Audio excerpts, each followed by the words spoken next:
সপ্তাহকাল ব্যাপী অভিন্ন শ্রীকৃষ্ণ বিগ্রহ স্বরূপ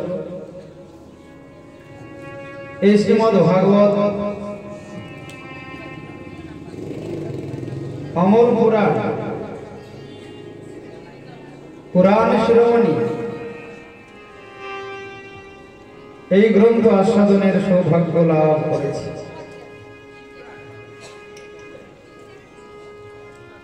ভগবান শ্রীকৃষ্ণের অপার কৃপা করুণা ব্যতীত এই ভাগবত কথা হরি কথা এই সাধু সঙ্গ লাভের সৌভাগ্য হয় না। বলো রাধা রানী কি। তাই ভগবান যাকে সুযোগ করে দেন, কৃপা করেন, আকর্ষণ করেন, সেই কেবলমাত্র কথা বলে না এই হরি কথা, কৃষ্ণ কথা, ভাগবত কথা শ্রবণের সৌভাগ্য লাভ করে। ভগবানের কৃপা ব্যতীত কখনোই সম্ভব নয়। তাই ভারত ভূমিতে হইল মনুষ্য জন্ম যার, জন্ম সার্থক করি করো বড় উপকার। যেখানে জন্ম হয়েছে আমাদের, সে জায়গাটির বড় মহিমা এই ভারতবর্ষ।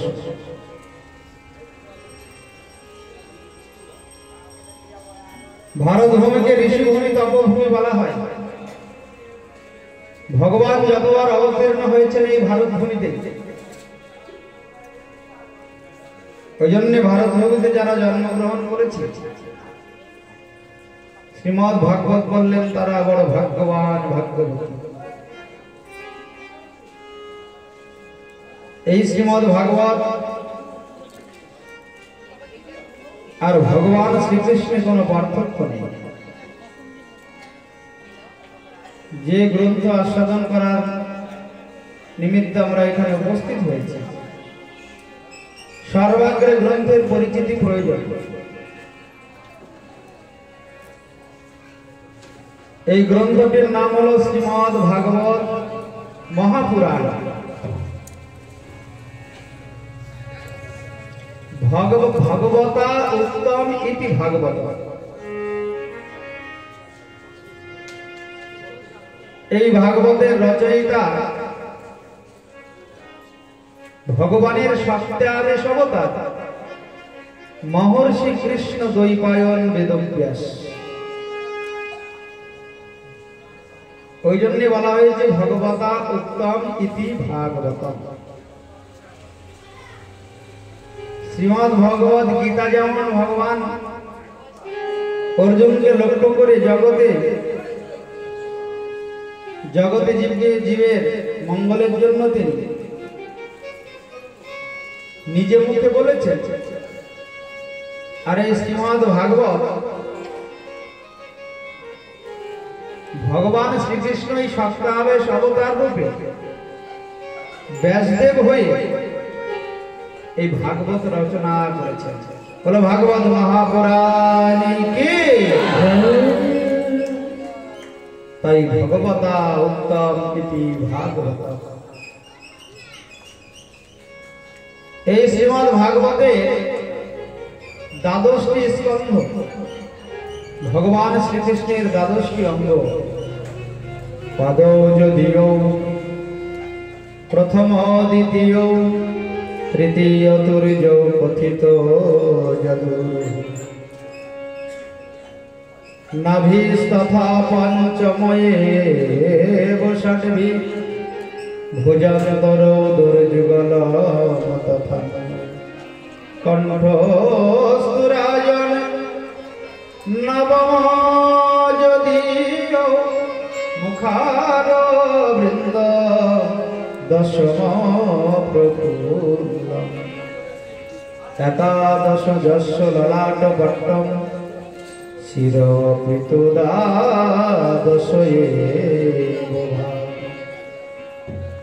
प्रथम स्कंद द्वितीय स्कंद भगवान श्रीकृष्णेर दुई चरण कमल, तृतीय चतुर्थ स्कंद भगवान श्रीकृष्णेर उरुद्वय, पंचम स्कंद भगवान श्रीकृष्णेर नाभि कमल, षष्ठ स्कंद भगवान श्रीकृष्णेर वक्षस्थल, सप्तम अष्टम स्कंद भगवान श्रीकृष्णेर दुई बाहु जुगल, नवम स्कंद भगवान श्रीकृष्णेर कंठदेश, दशम स्कंद भगवान श्रीकृष्णेर मुखारविंद, एकादश स्कंद भगवान श्रीकृष्णेर ललाट और द्वादश स्कंद भगवान श्रीकृष्णेर मस्तक। बोलो कृष्णचंद्र भगवान की, भागवत महापुराण की।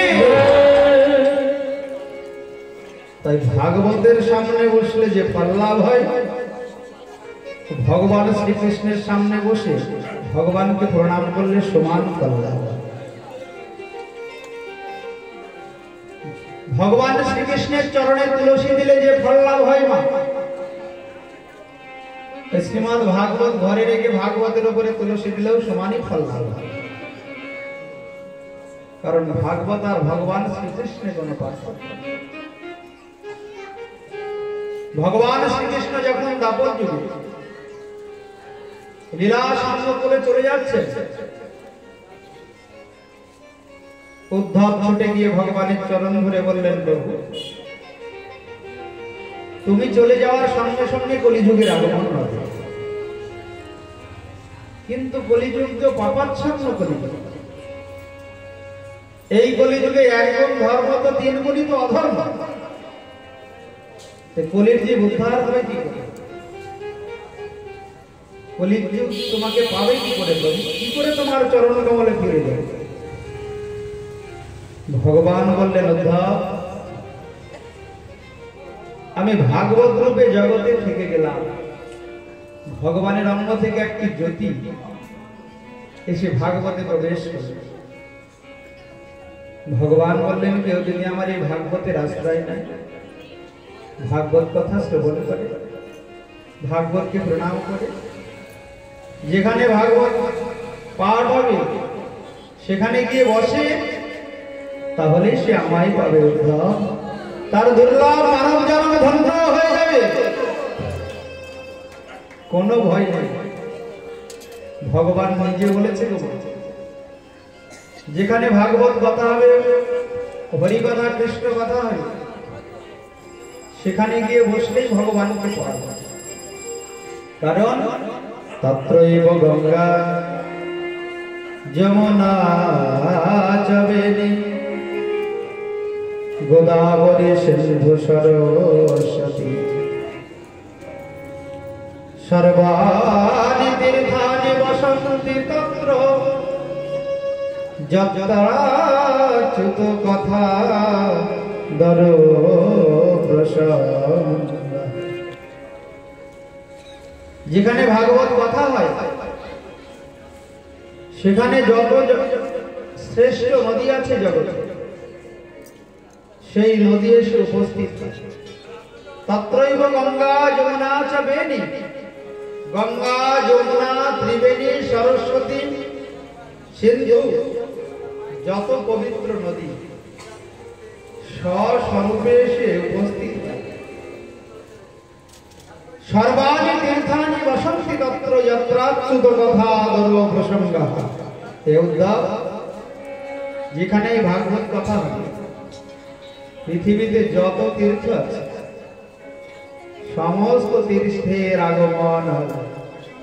তাই গঙ্গা যমুনা ত্রিবেণী গোদাবরী সিন্ধু কাবেরীতে স্নান করলে যে ফল হয়, ভাগবত কথা শ্রবণ করলে সমান ফল লাভ হয়ে যায়। বলো রাধা রানী কি। পৃথিবীতে অনেক তীর্থ আছে, গয়া, কাশী, অযোধ্যা, এলাহাবাদ, অনেক তীর্থ, বৃন্দাবন, হরিদ্বার, নৈমিষারণ্য, সর্বাণি তীর্থানি বসন্তি তত্র যত্র যথা কথা দরো প্রসন্ন। এই সমস্ত তীর্থ ভ্রমণ করলে যে ফল লাভ হয়, যেখানে ভাগবত হয় সেখানে গিয়ে বসলে মন দিয়ে ভাগবত কথা শ্রবণ করলে সেই ফল লাভ হয়। ওই জন্য ভাগবত আর আমার মধ্যে কোনো পার্থক্য নেই। উদ্ধব, কেউ যদি ভাগবতের আশ্রয় নিয়ে নেয়, আমার কথা ভাগবত কথায় যদি রুচি হয়ে যায়, তাকে আর বারবার এই সংসারে ভ্রমণ করতে হয় না। এই মায়ার কারাগার সংসার থেকে সে চিরতরে মুক্ত হয়ে যায় আমার গোলক বৃন্দাবন, আমার নিত্যধাম সে গোলক বৃন্দাবনে চলে যায় যদি একবার আমার কথাই রুচি। হে উদ্ধব, জীবকে ততদিনই এই সংসার চক্রে ভ্রমণ করতে হয় যতদিন আমার কথাই রুচি না। তাবৎ কর্মাণি কুর্বিত ন নির্বেদ্যত যাবতঃ মত কথা শ্রবণাদবা শ্রদ্ধা যাবৎ ন যায়তে। যতদিন আমার কথায় রুচি না হয় ততদিন এই সংসারে তাকে বারবার আসা যাওয়া করতে হবে। কিন্তু একবার যদি আমার কথায় রুচি হয়ে যায়, আর আসতে হবে না। গোলক বৃন্দাবনে আমার নিত্য সেবার অধিকার লাভ করবে, তার দুর্লভ মানব জন্ম ধন্য হবে কিসে? একবার যদি ভাগবত কথায় রুচি হয়ে যায়। ওই জন্য আমাদের আজকে বড় সৌভাগ্যের দিন, আমাদের জীবনে বড় সুযোগ এসেছে। মায়েদের সহযোগিতায় প্রেরণায় এই ভাগবতের আয়োজন হয়েছে। মনে রাখবেন ভালো করে, এইখানে এই 7 দিন সমস্ত তীর্থ উপস্থিত হবে, আলাদা করে তীর্থ ভ্রমণ করতে হবে না। বলো রাধা রানী কি? এই 7 দিন একটু কষ্ট করে এসে বসলেই হবে, সমস্ত তীর্থ ভ্রমণের ফল লাভ হবে। কারণ ভাগবত সাধারণ গ্রন্থ নয়, নিগম কল্পতরুর গলিতম ফলম, বেদরূপী কল্প বৃক্ষের সুপরিপক্ক ফল। আমাদের সনাতন ধর্মের সর্বশ্রেষ্ঠ গ্রন্থ হলো বেদ। ওই বেদকে কল্পবৃক্ষ বলা হয়। ওই কল্পবৃক্ষের সুপরিপক্ক ফল হলো শ্রীমদ্ ভাগবত মহাপুরাণ। আমাদের সেই ফল আস্বাদন করার সৌভাগ্য হয়েছে। এই ফল জগতে এলো কিভাবে? নারায়ণ এই ভাগবত দান করলেন তার পুত্র ব্রহ্মা। ব্রহ্মা দিলেন নারদকে এই ভাগবত ফল, নারদ দিলেন ব্যাসদেবকে, ব্যাসদেব দিলেন শুকদেবকে, আর শুকদেব এই ভাগবত দান করলেন কাকে? ভাগবত জ্ঞান পরীক্ষিতকে। আর সেইখান থেকে আমাদের সৌভাগ্য হলো ভাগবত আস্বাদন করা। বলো ভাগবত মহাপুরাণের কি? অনেক জন্মের সৌভাগ্য স্বীকৃতি না থাকে এই ভাগবত আস্বাদনের সুযোগ হলো। পৃথিবীতে অনেক মানুষ জন্মগ্রহণ করেছে, তার মধ্যে ভারতবাসী শ্রেষ্ঠ। কারণ ভারতবাসীর ভাগ্য দেবতাগণ পর্যন্ত ভাগ্যের প্রশংসা করে, যারা এরা এত ভাগ্যবান ভাগ্য। অহো অমিশাল কিমকারি শোভনম প্রসন্ন এষাম সিদিত স্বয়ং জরি জন্ম লবধানি সুভারতাজিরে মুকুন্দ সেব পৈগম স্পৃহায়। আমরা কত ভাগ্যবান ভাগ্যবতী দেখুন। দেবতাগণ ভারতবাসীর ভাগ্যের প্রশংসা করছেন। জোর জঙ্গল অবধানী সুভারতাজিরে, ভারতবাসী বড় ভাগ্যবান ভাগ্য। ভারতবাসীর জন্মকে দেবদুর্লভ জন্ম বলা হয়, কারণ দেবতারা স্বর্গ থেকে কখনো ভজন সাধন তপস্যা করে গোলক বৃন্দাবনে যেতে পারবে না। তারা যদি গোলক বৃন্দাবন ধাম লাভ করতে চায় তবে আবার এই ভারতবর্ষে জন্ম নিতে হবে, পৃথিবীর অন্য কোনো দেশে জন্ম নিলে হবে না, এই ভারত ভূমিতেই মানব রূপে জন্ম নিতে হবে। তারপরে গুরুচরণ আশ্রয় করে সাধু সঙ্গ করে তারা গোলক বৃন্দাবনে যেতে পারে। তাই এই মানব জন্মকে বলা হয় দেব দুর্লভ। কেন না, মানব জন্ম ব্যতীত অন্য কোন জন্মে ভগবত প্রাপ্তি সম্ভব নয়। ভগবান তাই ভারতবাসীকে কৃপা করে ভারতবর্ষে জন্ম দিয়েছে। ভগবান যতবার এসেছেন যুগে যুগে এই ভারত ভূমিতে, ওই জন্যে অনেক জন্মের সৌভাগ্য সুকৃতি না হলে জন্মটা ভারতবর্ষে হবে না, পৃথিবীর অন্য দেশে হয়ে যাবে। তাই ভারত ভূমিতে হইলে মনুষ্য জন্ম যার, জন্ম সার্থক করি করো করো। এই ভারতবর্ষ একটা বিশেষ দ্বীপের অন্তর্গত। সেই দ্বীপটার নাম কি? সেই দ্বীপটার নাম হলো জম্বুদ্বীপ। এই যে ঋষভদেবের পুত্র ভরত, তার নাম অনুসারে আমাদের দেশের নাম হয়েছে ভারতবর্ষ। আগে কি নাম ছিল? এই ভারতবর্ষের আগে নাম ছিল মা অজনাভ বর্ষ। ভারতবর্ষের আগে নাম ছিল অজনাভ বর্ষ। রামচন্দ্রের ভাই ভরতের নাম অনুসারে কিন্তু ভারতবর্ষের নামকরণ হয়নি। সে কিন্তু রামচন্দ্রের ভাই ভাই ঋষভদেবের পুত্র। ভরতের নাম অনুসারে আমাদের দেশের নাম হয়েছে ভারতবর্ষ। এই ভারতবর্ষকে ঋষিভূমি তপভূমি বলা হয়। যত ঋষি মুনি ঋষি এই ভারতবর্ষে জন্ম নিয়েছে, পৃথিবীর অন্য কোন দেশে এত ঋষি মুনি ঋষি জন্মগ্রহণ করে।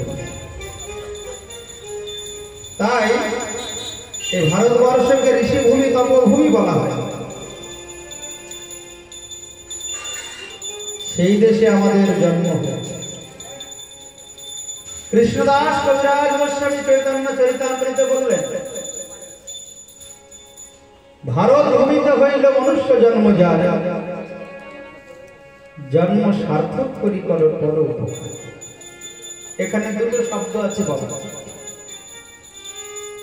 প্রথমে জন্মটা সার্থক করতে হবে, তারপরে পর উপকার করতে হবে।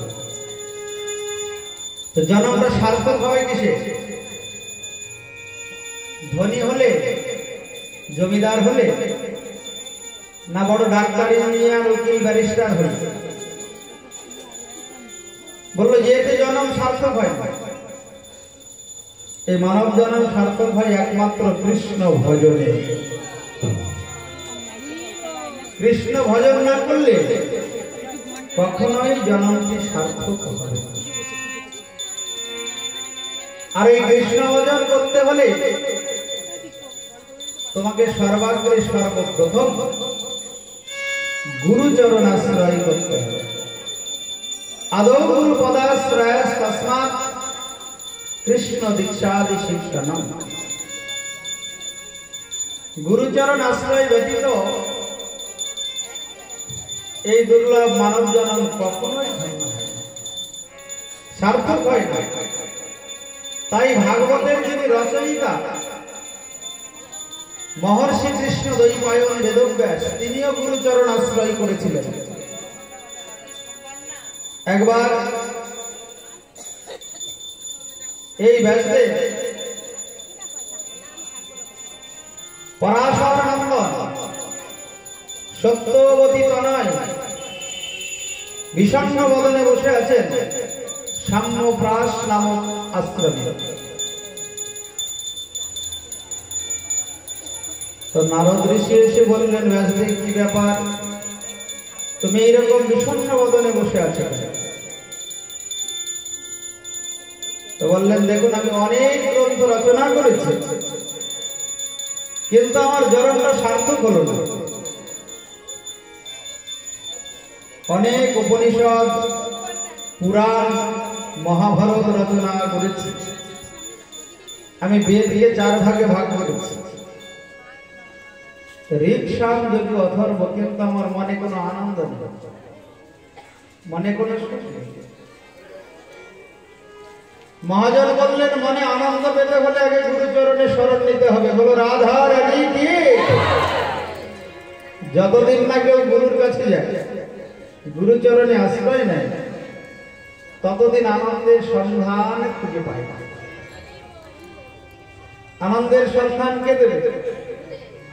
আনন্দের সন্ধান দেবেন গুরুদেব। এই জগতে তো আনন্দ বলে যা মনে হয় তা প্রকৃত আনন্দ নয়। এই জগতে যে আনন্দ, বিষয় ভোগে যে আনন্দ, তা তো পরিণামে দুঃখ। নিত্য শাশ্বত আনন্দ, সে আনন্দের সন্ধান একমাত্র জানেন শ্রী গুরুদেব। ব্যাসদেবকে নারদ বললেন, তোমার দুঃখের কারণ কি, ভালো করে বলো। বলে, দুঃখের কারণ আমার একটাই, আমি অনেক গ্রন্থ রচনা করেছি, কিন্তু আমার মনে কোনো আনন্দ নাই। কেন? হে ঋষিবর, আমি আপনার চরণে শরণ নিলাম, আপনাকে আমি গুরু রূপে বরণ করলাম, আপনি কৃপা করে আমায় বলুন আমার মনে আনন্দ নাই কেন? তো নারদ বললেন যে, দেখো তুমি অনেক গ্রন্থ রচনা করেছ, কিন্তু সে গ্রন্থে ভগবান শ্রীকৃষ্ণের লীলা কথা কোথায় আছে? মহাভারতে আছে? রাসলীলা আছে না? কোন পুরাণ উপনিষদে আছে? কোথায় বাল্যলীলা আছে? দামোদর লীলা কোথায়? অন্নকূট মহামহোৎসব লীলা, গিরি গোবর্ধন ধারণ লীলা কোথাও? ভগবান সচ্চিদানন্দ বিগ্রহ, অনাদি গোবিন্দ সর্বকারণের কারণম, ওই শ্রীকৃষ্ণের লীলা কথা শ্রবণ ব্যতীত আর ওই লীলা কথা আস্বাদন ব্যতীত কখনোই প্রকৃত আনন্দের সন্ধান পাওয়া যায় না। ব্যাসদেব নারদকে গুরু রূপে বরণ করলেন। গুরু কাকে বলে? যিনি অন্ধকার থেকে আলোর পথ দেখান। ওই জন্য ভগবানের সঙ্গে নিত্য সম্বন্ধ, গুরুদেবের সঙ্গেও নিত্য সম্বন্ধ কুমার। গুরুদেব জ্ঞান প্রদান করেন কোন জ্ঞান? দিব্য জ্ঞান। ওই ডাক্তার, ইঞ্জিনিয়ার, ব্যারিস্টার হলে, শিক্ষিত হলে ওই জ্ঞান লাভ হয় না। যে জ্ঞান গুরুদেব দান করেন তাকে বলা হয় দিব্য জ্ঞান। দিব্যম জ্ঞানম তদ্দাত পূর্জাত পাপস্য সংশয়ম। দিব্য জ্ঞান প্রদান করেন আর অনাদিকালের পাপ নষ্ট করে দেন। দীক্ষা দেওয়ার সঙ্গে সঙ্গে তার দিব্য জ্ঞান লাভ হয় এবং অনাদিকালের পাপ নষ্ট হয়ে যায়, তাকে বলা হয় দীক্ষা।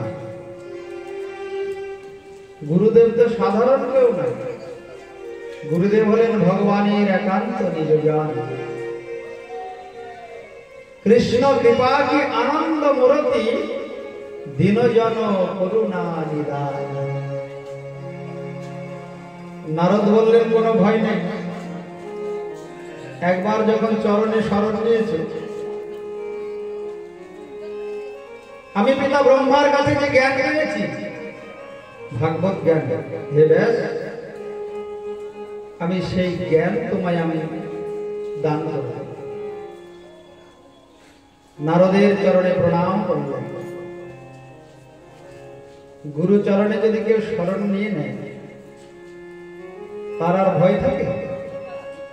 যেদিন গুরুচরণ আশ্রয় হয় সেদিন থেকে তো গুরুদেবের দায়িত্ব আমি কি করে ভগবত তত্ত্বজ্ঞান লাভ করব, কি করে ভগবানকে পাবো। গুরু তিনি তো ভারী বস্তু, আমার দায়িত্ব নিয়েছেন, আমার আর কি হয়। গুরু চরণ কমল ভজম, গুরু চরণ কমল ভজম, গুরু চরণ কমল গুরু চরণ কমল ভজম,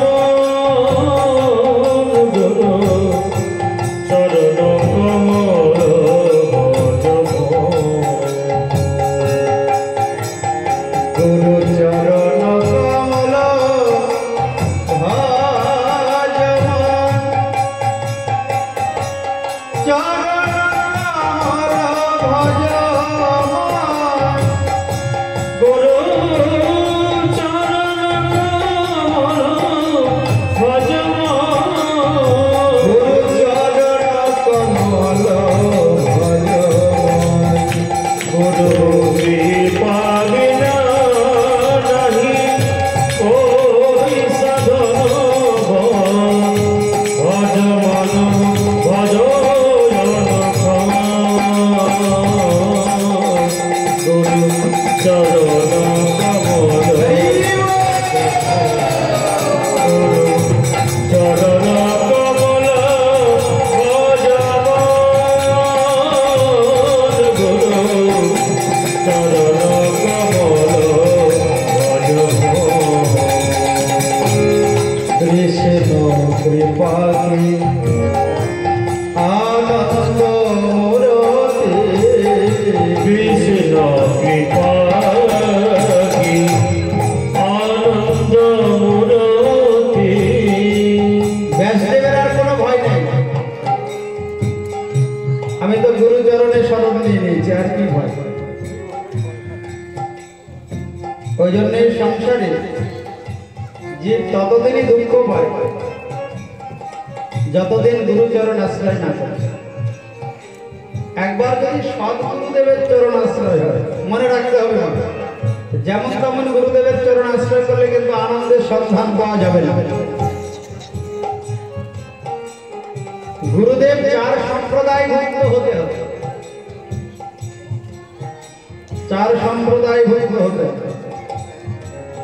যেমন তেমন গুরুদেব ওই দেখতে বেশ সুন্দর ব্রাহ্মণের ছেলে, মাথায় বড় বড় চুল, দীক্ষা নিয়ে নিলাম। গুরু একটু দেখে শুনে করতে হবে। গুরুদেবের দুটি লক্ষণ থাকবে, শব্দে পরেঞ্চ নিষ্ণাতম ব্রহ্মণ্য উপসমাশ্রয়ম, শাস্ত্র সিদ্ধান্ত নিপুণ আর ভজনানন্দী। এই দুটি গুরু লক্ষণ থাকবে গুরুদেবের। শাস্ত্র সিদ্ধান্তে নিপুণ না হলে শিষ্যের সংশয় দূর করতে পারবে না, আর যদি ভজনানন্দে না হয় কৃপা শক্তি প্রদান করতে পারবে না। আর তাই সদ্গুরুদেবের চরণে যদি আশ্রয় হয়ে যায় তাহলে পরে আর ভয় নেই, তোমার সব দায়িত্ব সেদিন থেকে গুরুদেবের হয়ে যাবে। চার সম্প্রদায় ভুক্ত না হলে তুমি ভগবানের চরণে পৌঁছতে পারবে না। মহাপ্রভু চারটি সম্প্রদায়কে কেবলমাত্র স্বীকার করেছেন, শ্রী ব্রহ্ম রুদ্র সনক। শ্রী সম্প্রদায়ের আচার্য রামানুজাচার্য, ব্রহ্ম সম্প্রদায়ের আচার্য মাধ্বাচার্য, আর রুদ্র সম্প্রদায়ের আচার্য হলো বিষ্ণু স্বামী, সনক সম্প্রদায়ের আচার্য নিম্বার্ক আচার্য। এই চারটি সম্প্রদায়কে মহাপ্রভু স্বীকার করেছেন। এই চার সম্প্রদায়ের বাইরে যদি কেউ দীক্ষা নেয় তাহলে কিন্তু অপসম্প্রদায় হয়ে যাবে। আউল বাউল কর্তা ভজা, নেড়া দরবেশ সাই, সখী ভেগে চূড়াধারী স্মার্ত জাত মশাই, এইসব জায়গা থেকে যদি কেউ দীক্ষা নিয়ে নিল তাহলে বাড়ি কিন্তু গেল। ওই জন্য গুরুচরণ আশ্রয় একটু দেখে শুনে করতে হবে। চার সম্প্রদায়ের বহির্ভূত কোন মন্ত্র ভগবানের কাছে পৌঁছে দিতে পারবে না। মন্ত্র কাকে বলে? মন্ত্র শব্দের অর্থ মননাথ ত্রায়তে ইতি মন্ত্র। যাকে আশ্রয় করলে, জপ করলে মনটাকে বিষয় থেকে মুক্ত করে ভগবানের চরণে পৌঁছে দেবে, তাকে বলা হয় মন্ত্র। তাকে মন্ত্র বলে মা। ওই জন্যে সম্প্রদায় বিহীনা মন্ত্রাস্তে বিফলা মতঃ অতঃকলৌ ভবিষ্যন্তি চত্বর সম্প্রদায়িনঃ। ওই জন্য চারটি সম্প্রদায়কে মহাপ্রভু স্বীকার করে। আমাদের এই চার সম্প্রদায়ের আচার্যকে জানেন? এই নারদ। ব্যাসদেব শরণ নিলেন, শরণ নিয়ে বললেন, গুরুদেব কৃপা করে আপনি সেই তত্ত্বজ্ঞান আমায় দান করুন, যে তত্ত্বজ্ঞান লাভ করলে প্রকৃত আনন্দ আস্বাদন করে। গুরুদেব না দিলে হবে না, গুরুদেব সামর্থ্যবান হতে হবে, তোমাকে সেই সন্ধান দেবে। গুরুদেব হলেন সাক্ষাৎ দ্রষ্টা। মহাপ্রভুর কীর্তন নিত্য গীতই বাদিত্র মাধ্যম মনসুর রসেনা রোমাঞ্চ কম্পাস্তু তরঙ্গ ভাজ বন্দে গুরু শ্রী চরণার বিন্দু। এইখানে রেকর্ডিং হচ্ছে এই গুরু তত্ত্ব, সারা ভারতবর্ষে ছড়িয়ে যাবে।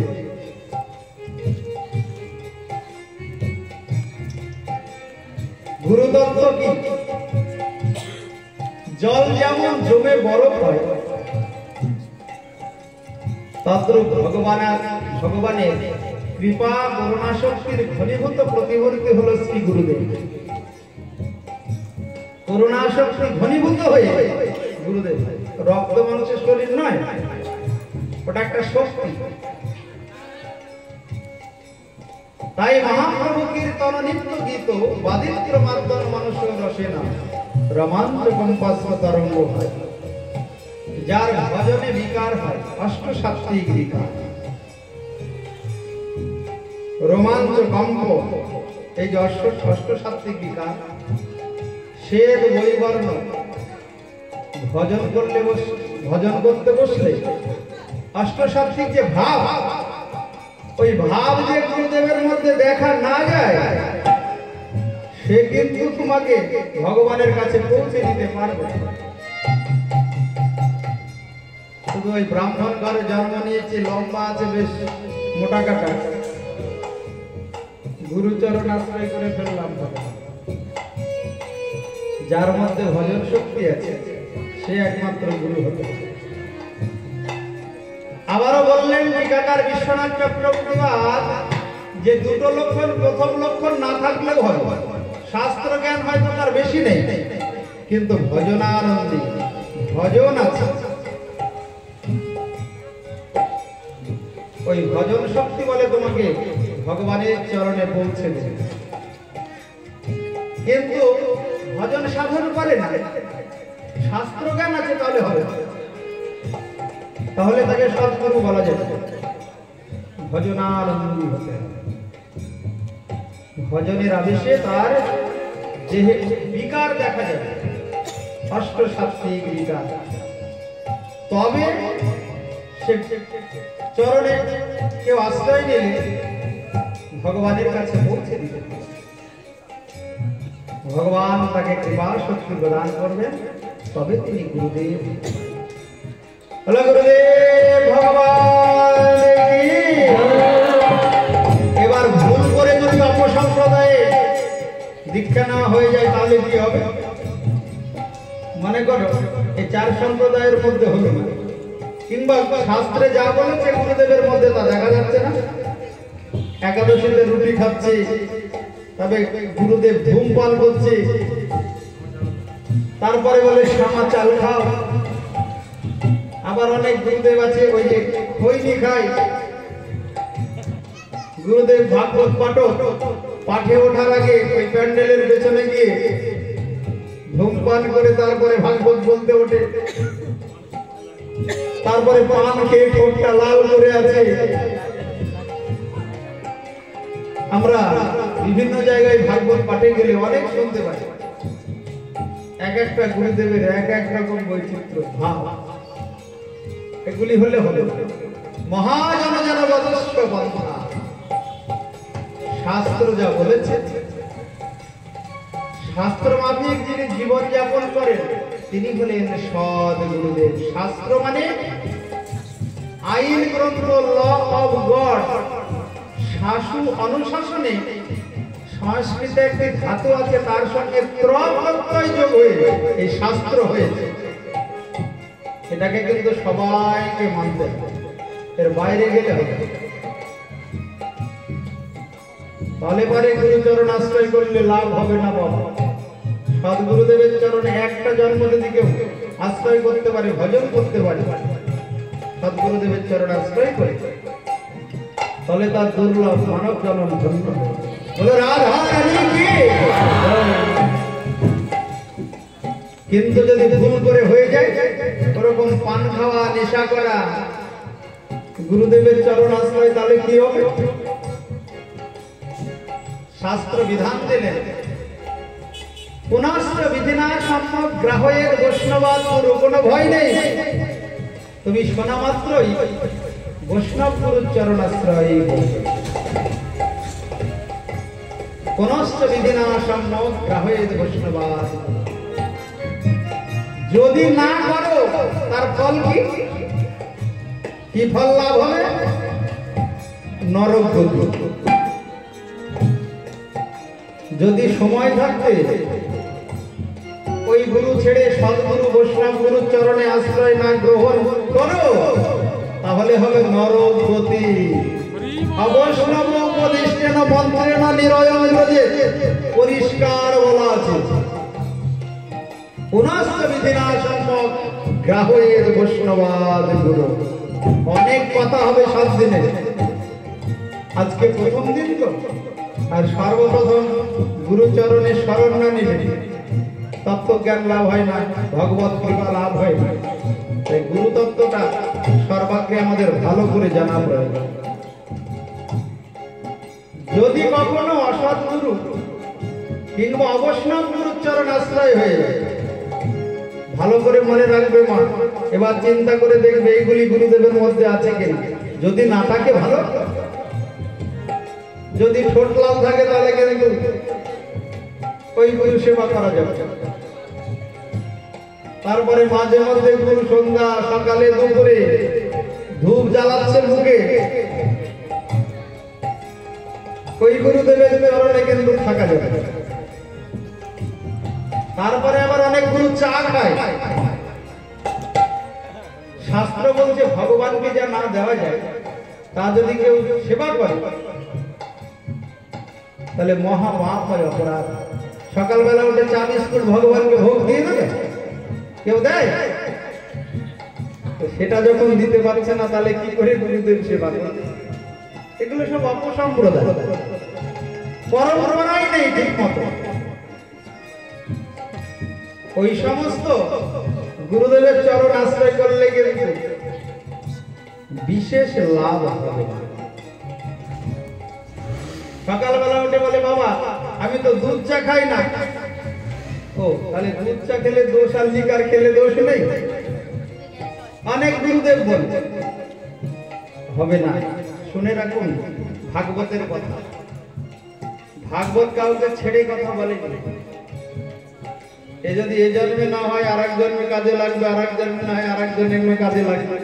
ওই জন্য ভাগবত শ্রবণ মঙ্গল, শ্রবণ করলেই মঙ্গল হবে। তাই পুনশ্চ বিধিনা সম্যক গ্রাহ্যের বৈষ্ণবাদ গুরু। তোমাকে ওই গুরুদেব ছেড়ে আবার বৈষ্ণব গুরুর চরণ আশ্রয় গ্রহণ করতে, না হলে কিন্তু তার মানব জন্ম হবে না। পরের জন্মে কিন্তু মানব জন্ম হবে না, গ্যারেন্টি থাকবে। ভাগবত যদি সত্য হয়, যদি সদ্গুরুদেবের চরণ আশ্রয় না হয়, ভজন করলেও মানব জন্ম হবে না। বলো রাধা রানী কি। বীজগণিতের সূত্র যদি ভুল হয়। বীজগণিতের প্রথম সূত্রটা ভুল হয়ে গেল, তাহলে বলো তো যত পণ্ডিত হোক লাস্টে মিলবে? অঙ্ক মিলাতে পারবে? ওই জন্য গুরুচরণ আশ্রয়ে যদি গড়বড় হয়ে গেল তাহলে পরে তোমার জীবনের কোনো কিছুই মিলবে না, জীবনটা বিফল হয়ে যাবে, বড় ক্ষতি। তাই ব্যাসদেব নারদের চরণে শরণ নিলেন, গুরুদেব আমি কি কর্তব্য বিমূঢ়, কি করলে আমার আনন্দ হবে মনে, আপনি কৃপা করে আমায় বলুন। নারদ বললেন কোনো চিন্তা নেই। ওই জন্যে নারদকে ভগবান এত ভালোবাসেন। নারদ ভগবানের এত প্রিয় কেন জানেন? ওর কাজই হলো এই সংসার থেকে জীবকে সৎ কথা উপদেশ দিয়ে সৎ জ্ঞান দান করে এই মায়ার কারাগার থেকে মুক্ত করে ভগবানের চরণে পৌঁছে দেওয়া, এইটা হলো নারদের কাজ। ওই জন্য এই জগতে যারা নিজে ভজন করে এবং ভজনের কথা, ভক্তির কথা, ভক্তি পদের কথা অন্যকে বলে, শুদ্ধ ভক্তির পথ দেখিয়ে দেয়, সে ভগবানের একান্ত নিজজন। তাই জনম সার্থক করি কর পর উপকার। আগে নিজের জনমের সার্থক করতে হবে, তারপরে অন্যের উপকার। এই যে ভাগবত শুনছেন, এই ভাগবত কথা কানে গেলেই মঙ্গল হবে। আপনি যদি 5 জনকে ডেকে এনে শোনাতে পারেন তাতে ভগবানের বিশেষ কৃপা লাভ হবে। বলো রাধা রানী কি। শুধু প্রচার করে দিতে হবে, অমুক জায়গায় ভাগবত হচ্ছে চলো। যদি 5 জন নিয়ে আসতে পারেন বাবা, ভগবান দেখবে আমার কথা শুনতে নিয়ে দিয়ে, তাহলেই কিন্তু ভগবানের বিশেষ কৃপা লাভ হবে। নারদ ঋষি বললেন কোনো চিন্তা নেই, তুমি ভগবানের লীলা কথা সমন্বিত ভাগবত রচনা করো। এই ভাগবতে 4টি অক্ষর। শোনো ব্যাস, এই ভাগবতে কি কি থাকবে, কি দিয়ে ভাগবত তৈরি হবে? এই ভাগবতে যে 4টি অক্ষর, ভাগবতে থাকবে ভয়ে হলো ভক্তি, গয়ে জ্ঞান। ভাগবত কথার অর্থ শোনো, ভয়ে ভক্তি, গয়ে জ্ঞান,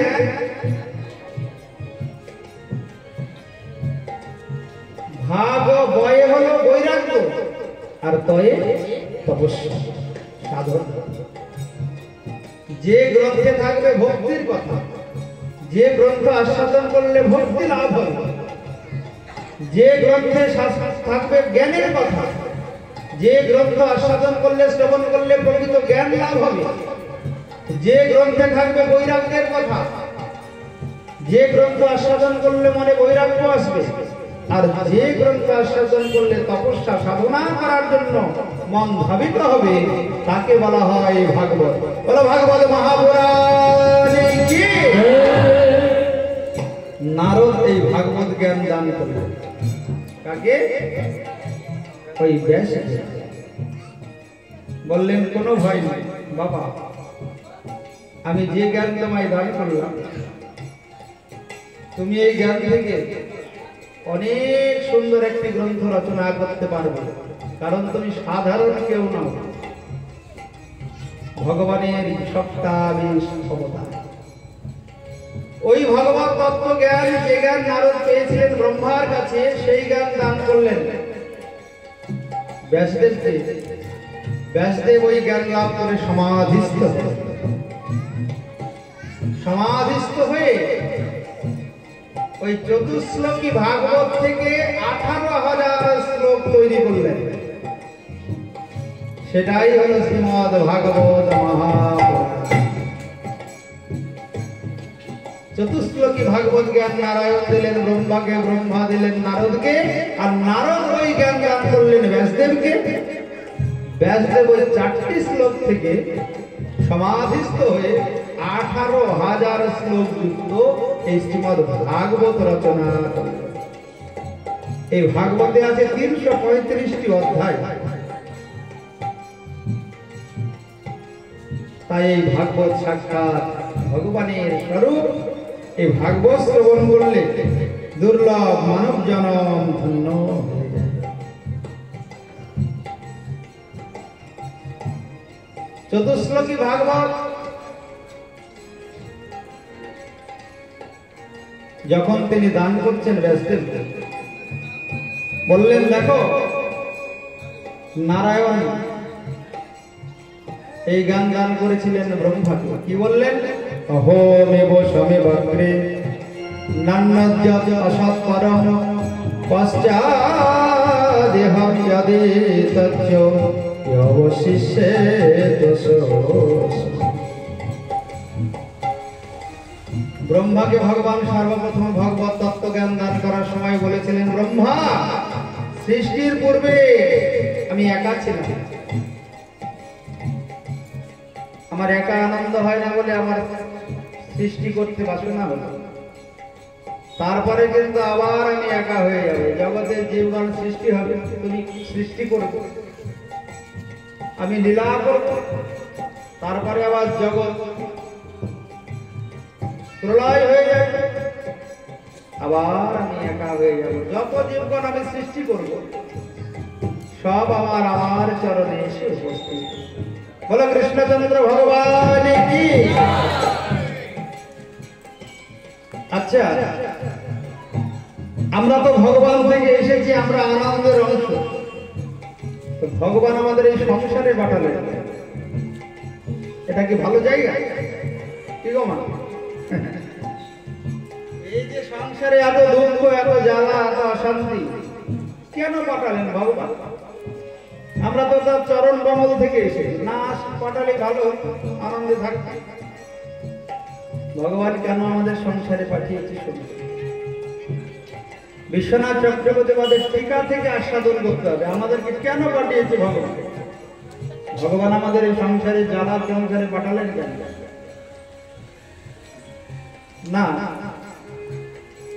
দিন যদি না থাকে রাত্রির মহিমা বোঝা যায়, দুঃখ যদি না থাকে কখনো সুখের মহিমা বোঝা যায়, অন্ধকার যদি না থাকে আলোর মহিমা বোঝা যায়।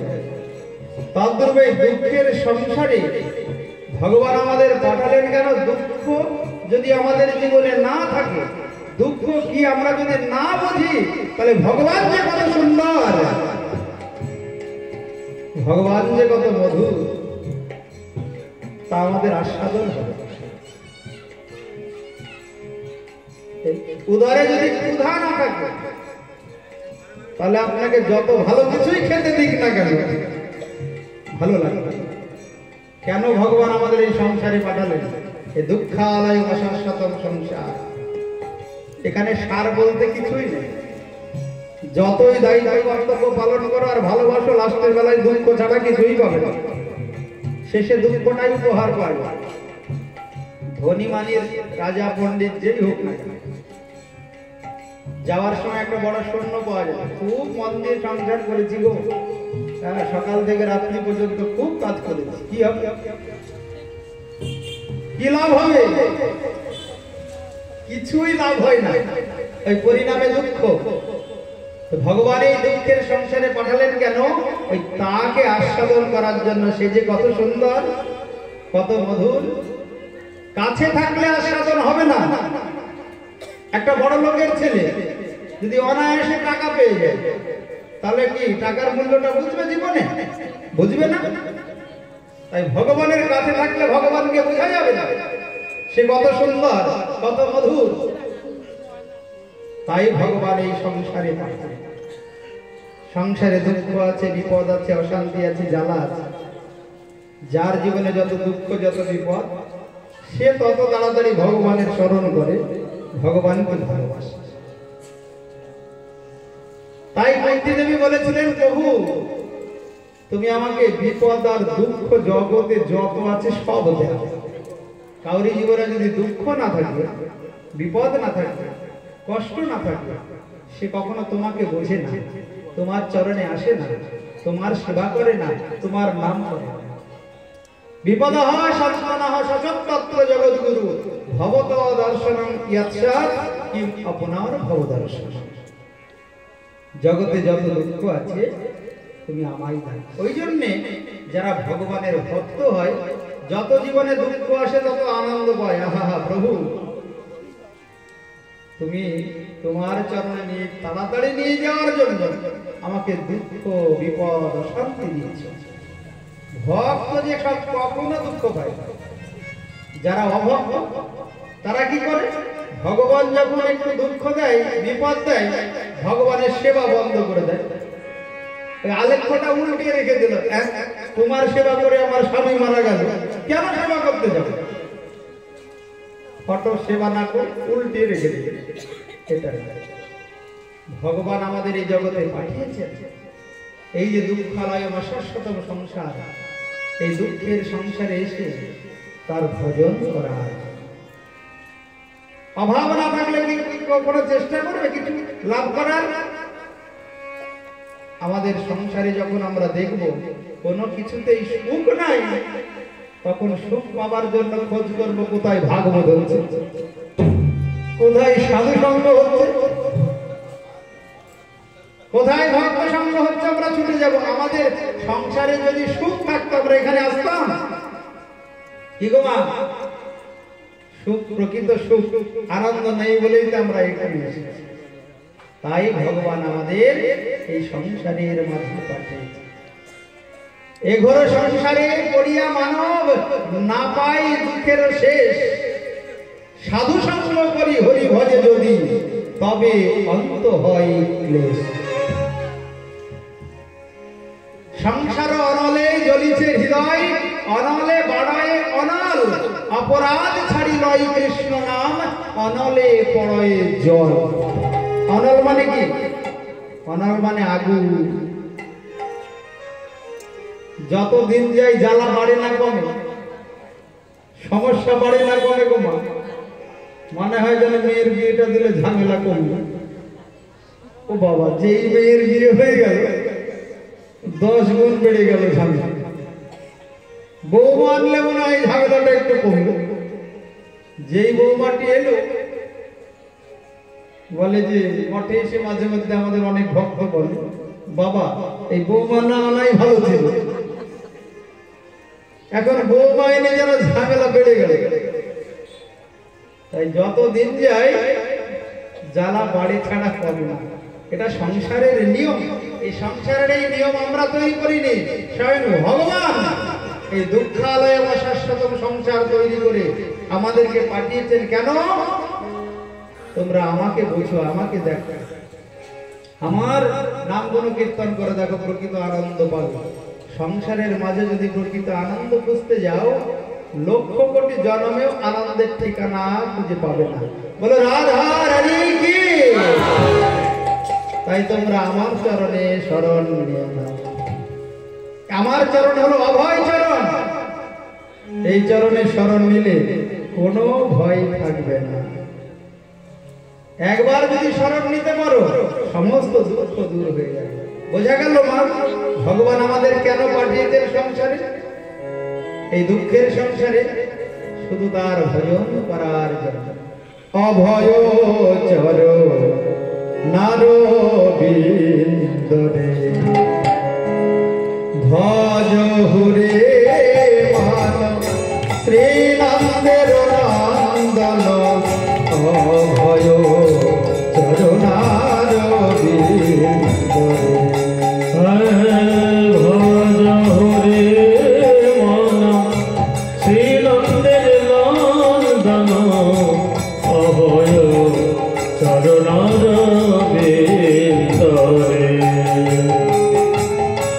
ভজরে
বাত বরিশান এ দিন জামিনে জাগিরে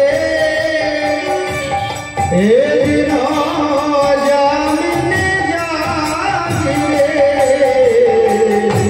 সীতয়া তপ বাত বরিশান এ দিন জামিনী জাগিরে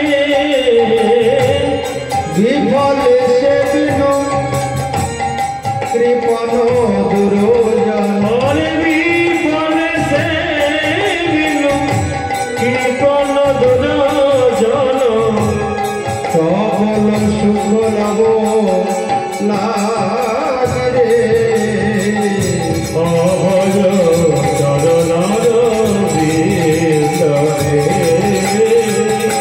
ভজরে বন চিরন্দের নন্দন অভয় চরণার ভিতরে যৌবন পুত্র পরিজন এ কি আছে পর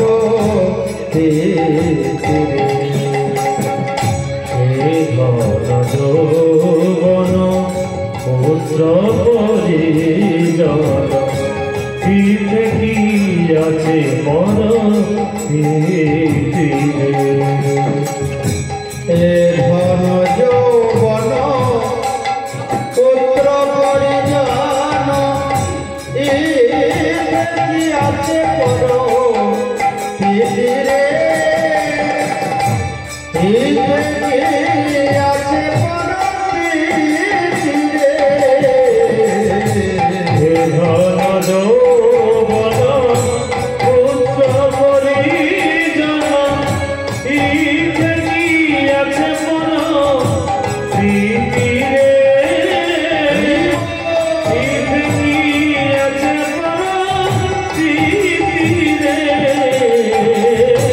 কমল বল জল জীবন কাল কমল দল জল জীবন টলমল ভজ হরি পদ নে অভয় চরণার ভিতরে ভজ হরে নন্দন অভয় চরণার ভিতরে ভজ হরে বন শ্রীনন্দন নন্দন অভয় চরণার ভিতরে শ্রবণ কীর্তন শরণ বন্দন পাদ সেবন দাসরে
Oh